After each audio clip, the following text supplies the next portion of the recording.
Gujarat number 1 engineering university Sankalchand Patil university. Industry వాళ్ళతో ఏమైనా ఇబ్బందులు పడ్డావా? ఇండస్ట్రీ వాళ్ళతో అంటే పడ్డాను. వాళ్ళు కూడా ఏమైనా మిస్బిహేవ్ చేయడం చేశారు? పడ్డాను. ఉన్నారా? ఉన్నారు. అంటే నేను నా స్టార్డమ్ ఉన్న టైంలో నన్ను ఒక ఇద్దరు పర్సన్స్ అయితే అసలు ఇండస్ట్రీనే వదిలేసాయి, మేము చూసుకుంటాము, మేము ఎప్పుడు పిలిస్తే అప్పుడు రావాలి, ఎప్పుడు ఏం చేస్తే. నేను కొన్ని తప్పులు చేశాను, ఎందుకంటే నేను ఒప్పుకుంటాను.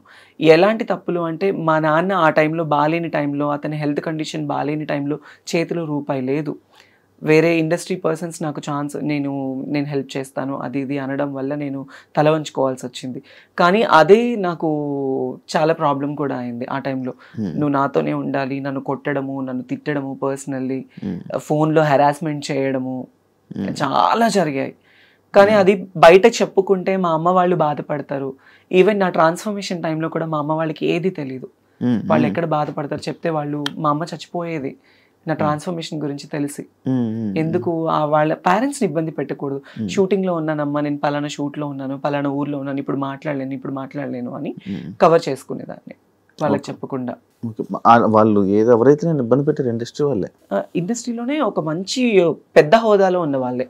నాతో ఉండు అని అంటే, అప్పుడు అంటే నీకు డబ్బు కావాలని చెప్పి వాళ్ళతో ఉన్నావు అంతే. దానివల్ల ఇలా చాలా ప్రాబ్లమ్స్. బెదిరించారా? బెదిరించారు, కొట్టారు, నన్ను చేసుకున్నారు. ఇండస్ట్రీలోనే లేకుండా ఆ భయంతోనే ఒక 2 ఏళ్ళు నేను చాలా దూరంగా ఉన్నాను. అదే నేను ఎప్పుడో అడిగిన క్వశ్చన్ కి, అంటే ఇంటర్వ్యూ స్టార్టింగ్ లో అడిగిన క్వశ్చన్లకి ఆన్సర్లు ఇప్పుడు ఇచ్చావు. అవును, చాలా ప్రాబ్లమ్స్ ఫేస్ చేస్తున్నాం. ఇప్పుడు అంతా క్లియరా? ఇప్పుడు నాకు ఏ లవ్ లేదు, ఏ రిలేషన్స్ లేవు, ఏ ఎఫెక్షన్స్ లేవు, ఏ పర్సనల్ అలిగేషన్స్ లేవు. నా మైండ్ లో ఉన్నదల్లా నేను బ్రతికున్నంత కాలం నా పేరెంట్స్ ని చూసుకోవాలి, వాళ్ళకి నేను తప్ప ఎవరు లేరు. నేను ఈ రోజు ఇలా ఉన్నాను, ఈ రోజు ఇట్లా ఉన్నాను అంటే మా అన్నయ్య కారణం. వాడు ఒక హీరో లాగా మా ఇంట్లో ఎంతో కష్టపడ్డాడు నా కోసం, చాలా అంటే చాలా. వాడి లైఫ్ మొత్తం కేవలం నా కోసం, మా అమ్మ కోసం సాక్రిఫైస్ చేసుకున్నాడు. బేసిక్లీ నేను ఎప్పుడు మా అన్నయ్య గురించి కానీ మా ఫ్యామిలీ గురించి నేను ఎప్పుడు చెప్పలేదు బయట. మా నాన్న అంటే నాకు చాలా ఇష్టం, తండ్రి ప్రేమ నేను ఎప్పుడు లేదు. వాడే నాకు తండ్రి అయ్యి నాకు ఎంతో ప్రేమనిచ్చి, నాకు తినబెట్టి, నాకు లేకపోయినా మా తమ్ముడికి ఉండాలని చెప్పి కొత్త బట్టలు, నాకు స్కూల్కి వెళ్ళి ఫీజు, వాడికి చేతులు ఇవన్నీ బొక్కలు పడేవి తెలుసా. స్కూల్కి వెళ్ళి సిమెంట్ పని చేసి చేతికి కాళ్ళకి, నాకు పొద్దున్నే మంచి టిఫిన్, నాకు వాడు టిఫిన్ పెట్టి వాడు తినకుండా వెళ్ళిపోయేవాడు. అది నాకు తెలిసేది కాదు ఆ వయసులో. ఈరోజు మా అన్నయ్య అనేవాడు లేకపోతే నేను అనేది లేదు. మీ అన్నయ్యకి ఇప్పుడు కోపం ఉందా? నువ్వు మారేవు ఇలా అని?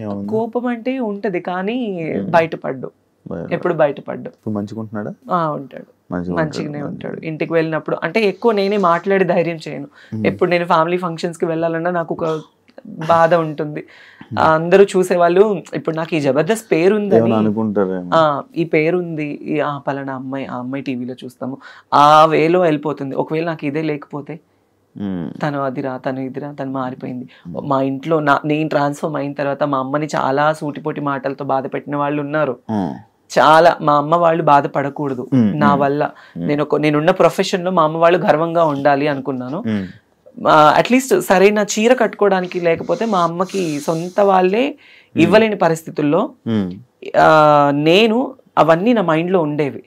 ఎలా ఏంటి మా ఫ్యామిలీని ఎలా చూసుకోవాలని నేను కష్టపడ్డాను. నా లైఫ్ లో నేను కష్టం తప్ప నేను సుఖాన్ని చూడలేదు. కష్టపడి ఈ రోజులో మా అమ్మ వాళ్ళకి ఇక్కడ నిలబెట్టాను వాళ్ళని, వాళ్ళు ఇలా ఉండాలి అని. కాదు ఇప్పుడు అంటే ఒకవేళ గానీ జబర్దస్త్ గానీ ఫేమ్ గానీ ఇవి లేకపోతే నువ్వు ఓపెన్ అయ్యేదానివి కాదు, చెప్పేదానివి కాదు, అస్సలు అయ్యేదా. అది మనసులో దాచుకుంది. ఫేమ్ ఉండడం వల్ల ఓపెన్ అయ్యే ధైర్యం వచ్చింది, అంతే కదా. అంతే. మరి ఎన్ని సంవత్సరాలు చేస్తావా? చెప్పుకోవడం అంటే నేను ఆల్రెడీ సుమాగరి షోలో ఓపెన్ అయిపోయాను. క్యాష్ ఎపిసోడ్ లో మా అమ్మని తీసుకొని వెళ్ళినప్పుడు నేను ఓపెన్ అయిపోయాను, అప్పుడే చెప్పేశాను. తర్వాత నాకు పెద్ద షోస్ లో ఛాన్స్ వచ్చింది, నేను అవుదాం అనుకున్నా. కానీ పర్సనల్ లైఫ్ ని బయట వేయడం నాకు ఇష్టం లేదు. నాకు సెక్యూర్డ్ గా ఉండాలి, ఫ్యామిలీని చూసుకోవాలి, వాళ్ళతో ఉండాలి.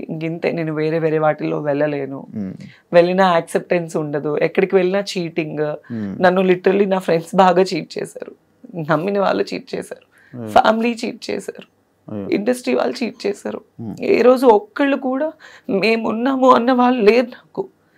దాన్ని నేను అసలు బాగా తీసేసుకొని ఈ మధ్య అసలు ఉండలేకపోతున్నాను. చాలా అంటే చాలా ప్రాబ్లం అయిపోతుంది. అస్సలు కంట్రోల్నెస్ ఉండట్లేదు. కొన్ని వాటికి అడిక్ట్ అయిపోతున్నా నేను బాగా.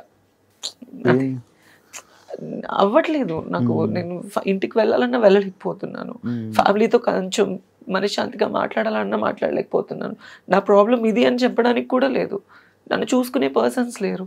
Everybody wants my money and my body and my fame, అంతే.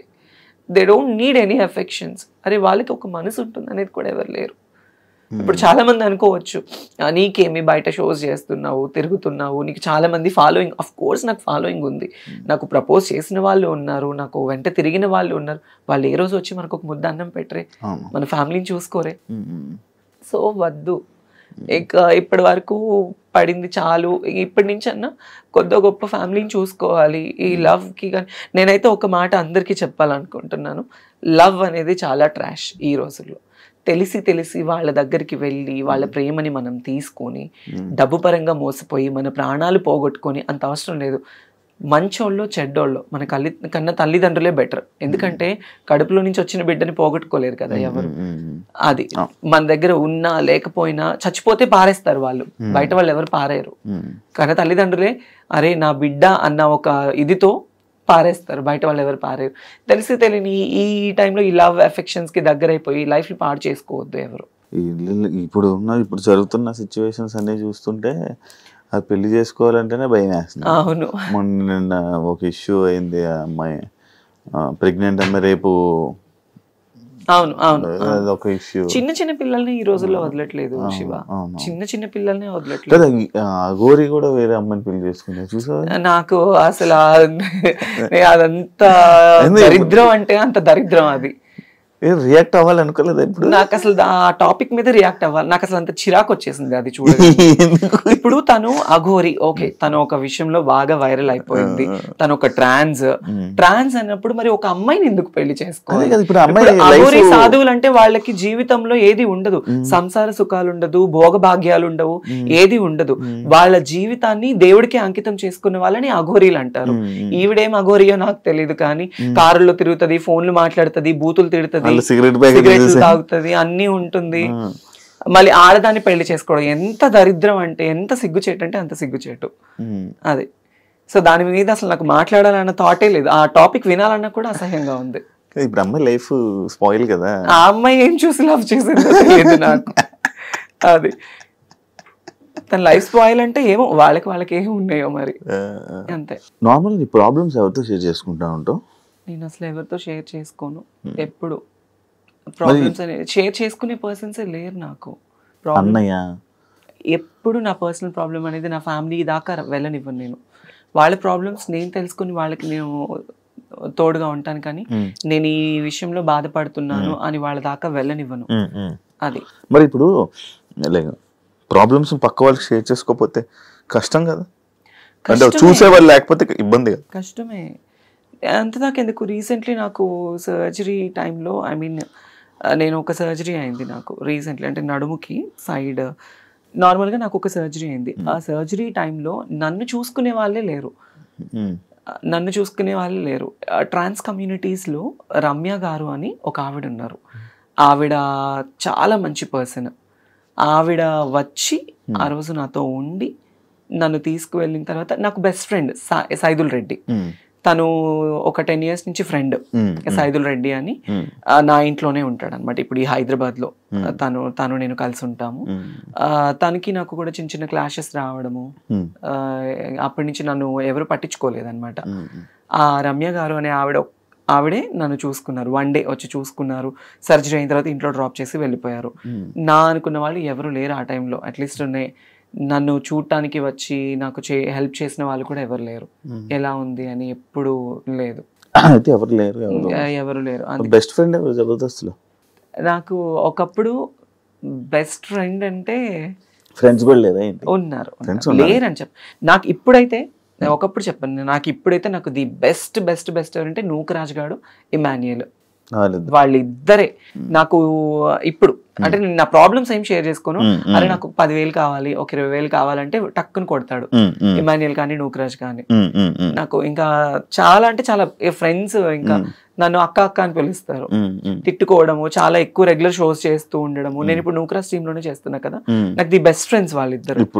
అది తన్మయ్ ఇన్స్టాలో ఎక్కువ రీల్స్ చేయడానికి రీజన్ ఏంటి, ఏమైనా ఉందా? ప్రొఫైల్ పెంచుకోవడానికి? అంటే ఇంతకు ముందు చేసిన రీల్స్ లో బాగా ఫాలోవర్స్ పెరిగారు. సడన్లీ నేను ఆపేసాను ఇన్స్టాగ్రామ్ రీల్స్. నాన్న చనిపోయిన తర్వాత ఎక్కువ పెట్టలేదు నేను, అసలు ఏం లేదు. అంటే బిఫోర్ నుంచే తక్కువ ఉండేవి. ఇంక ఇప్పుడు ఏంటంటే కొంచెం ఇన్స్టా ప్రొఫైల్ పెంచుకోవాలి, నేను ఇంకా పబ్లిక్ లో ఉండాలి అనుకుని నేను అందుకే చేస్తున్నాను.